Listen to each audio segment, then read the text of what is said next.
Selamat mendengarkan podcast ini. Shalom, kebenaran hari ini, tanggal 16 Agustus 2022, bertema Menjaga Ruang Maha Kudus.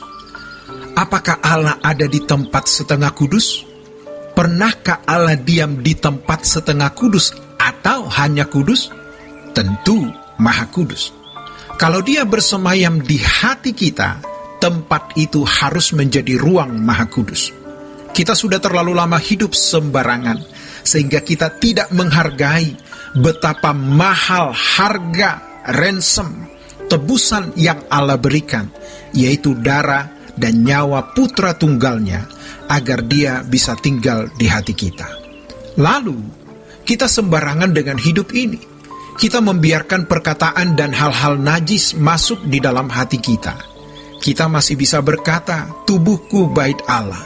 Masih bisa mengatakan, Allah diam di dalam aku. Dan Allah seakan-akan diam. Memang Allah sering bersikap seakan-akan Ia diam. Kitalah yang harus proaktif mempertanyakan dan mempersoalkan. Jadi, kita bisa mengerti mengapa firman Tuhan mengatakan, keluar kamu dari antara mereka, dan jangan menjamah apa yang najis, maka aku akan menerima kamu sebagai anakku laki-laki dan anakku perempuan, dan aku tinggal di dalam kamu. Untuk satu ini, kita harus bertobat. Mari kita bertobat hari ini. Kita mau serius menjaga ruang kudus Allah. Kita minta kepadanya, jaga aku. Jangan sampai aku mengotori hatiku. Tuhan, lindungi aku. Tuhan, aku minta dilindungi Tuhan. Ini pesan yang harus kita terima. Bagi yang mau bertobat, ayo bersama kita bertobat. Yang tidak, resiko ditanggung masing-masing. Apapun masalah yang kita hadapi, itu bukan masalah besar. Jangan takut. Yang seharusnya menjadi masalah besar bagi kita, apakah kita menjaga ruang Maha Kudus Bapa di hati kita? Yang mau menyombongkan diri silahkan. Tapi bagi yang mau merendahkan hati, mari berkata, aku orang berdosa. Aku sering mencemari ruang Maha Suci Allah dengan hal-hal najis yang kupikirkan, kuucapkan, kulakukan. Tapi hari ini aku mau bertobat. Hendaknya kita tidak bermain-main dengan kekekalan. Tidak masalah apapun keadaan kita. Kalau roh Allah diam di dalam hati kita, Dia bersemayam, Dia bertakhta, kita menjadi miliknya, kita dibela Tuhan. Kalau Tuhan lawan kita, tidak ada yang bisa bela kita. Maka jangan lawan Tuhan.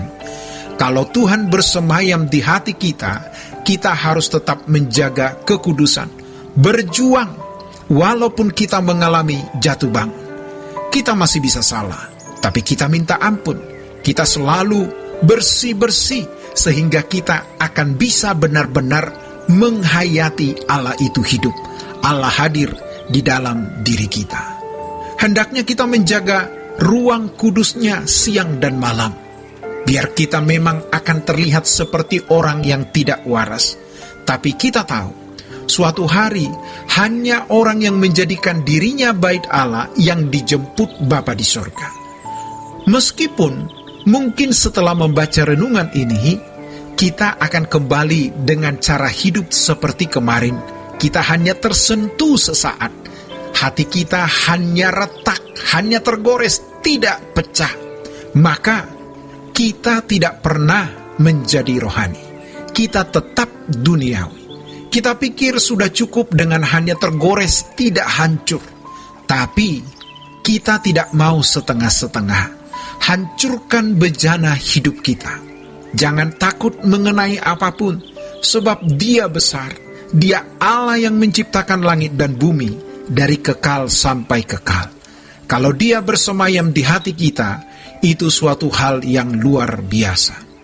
Mengapa Tuhan membiarkan bait Allah yang begitu disanjung, begitu dipuja, menjadi pusat ibadah dan juga menjadi pusat persatuan bangsa Yahudi dihancurkan Tuhan? Bahkan tabut perjanjian yang dulu begitu sakral, begitu keramat, begitu berkuasa, lenyap, tidak pernah ditemukan. Lost Ark tidak pernah ditemukan. karena memang tidak perlu ditemukan. Ada orang-orang Kristen yang masih bicara bangga mengenai bait Allah di Yerusalem yang akan dibangun oleh bangsa Yahudi. Kita tidak perlu bangga, karena bukan bait Allah itu yang dikehendaki Allah. Di dalam nama Yesus Kristus, tubuh kita inilah bait Allah itu. Gereja yang sesungguhnya adalah kita, bukan sebuah bangunan gedung. Jadi kita tidak perlu ngotot punya gedung gereja. Kita bisa kontrak tempat, sewa ruangan, sehingga kapan saja bisa pergi dan pulang. Kita bisa datang dan pergi sesuka hati.